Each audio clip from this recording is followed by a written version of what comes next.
हम निकलते रहेंगे जब तक इनकी करप्शन पकड़ी नहीं जाती, म्यूनसिपल कमेटी की जब तक इनके खिलाफ कार्रवाई नहीं होता, हम हर रोज़ यहाँ पे एहतजाज करते रहेंगे। इस वक्त हमारे सोशल एक्टिविस्ट हैं अलीकुल साहब, हम उनसे भी पूछेंगे कि वो इस एहतजाज को कैसे देखते हैं। उसने कैसे इस एहतजाज में शामिल होकर ये साबित कर दिया कि हम म्यूनसिपल कमेटी या दीगर जो यहाँ पे कारकर्दगी है उनके खिलाफ आवाज़ बुलंद करेंगे। जी, इस वक्त जो नौजवान खड़े हैं तकरीबन कोई 50, 60, 70 नौजवान खड़े हैं, तो इसका ये मतलब है कि यहाँ की जो नुमाइंदगान हैं वो इस एहतजाज के खिलाफ थे। वो नहीं चाहते थे कि किसी की करप्शन के खिलाफ कोई बात करे, लोग यहाँ निकलें। अगर उनका कोई ज़रा सा भी इशारा होता तो यहाँ सैकड़ों नहीं हज़ारों लोग जमा होते। जाहिर सी बात है वो व्हाट्सएप ग्रुप्स में और सोशल मीडिया पे वो लोगों को यही तलकीन कर रहे थे कि आप कोई एहतजाज वगैरह का हिस्सा न बने।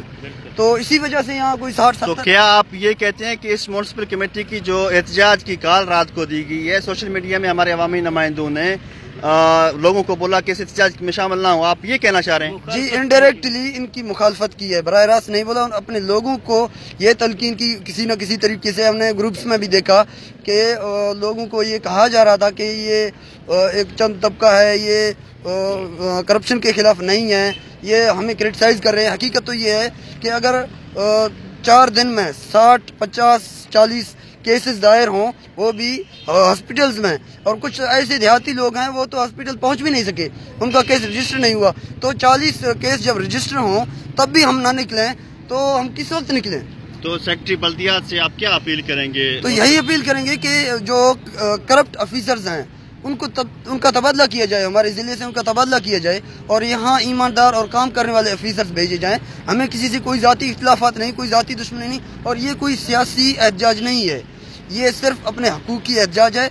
यहाँ जो नौजवान जमा हुए हैं ये सिर्फ अपने हकूक़ की तहफ़्फ़ुज़ के लिए जमा है, और इन लोगों का किसी से सियासी इख्तिलाफ नहीं है, ना कि सियासी हमायत किसी को हासिल है। ये सिर्फ अपनी हकूक़ की आवाज़ बुलंद करने। जब 40 केस दायर हों 2-3 दिन में कुत्तों के काटने के, और मच्छरों के यहाँ सैकड़ों मरीज़ हैं जो मलेरिया और डेंगू, तो मैं नहीं कहूँगा क्योंकि डेंगू की या तशख़ीस के लिए हॉस्पिटल्स नहीं है कि किसी को डेंगू है, लेकिन यहाँ मलेरिया के सैकड़ों हज़ारों केसेस दायर मतलब कि रजिस्टर हों अस्पतालों में, और गली मोहल्लों में कचरों के ढेर लगे हों, गली मोहल्लों के गटर उबले हुए हों, तब भी जब नौजवान ना निकले, तालीमी याफ्ता तबका ना निकले, तो कौन निकले?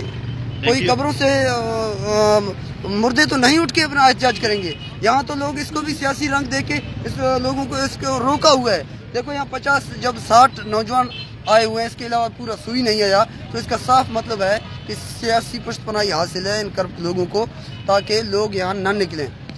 बहुत बहुत शुक्रिया। जी, आपने देखा यहाँ पे इन एहतजाजियों का और इनके लीडरान का यही कहना है कि यहाँ पे म्यूनसिपल कमेटी अमले को भी यहाँ पे सियासी कायदीन की तरफ से पुष्टपनाही हासिल है, जिसकी वजह से ये काम नहीं करते, जिनकी वजह से यहाँ पे लोगों को सख्त तकालीफ हैं। उम्मीद करते हैं कि हमारे देखने वाले इसको शेयर ज़रूर करेंगे, और लोगों से ये उम्मीद भी है कि इस करप्शन के खिलाफ, इस म्यूनसिपल कमेटी के खिलाफ ज़रूर वो एक्शन लेंगे और वो सड़कों पर आएंगे। Thank you.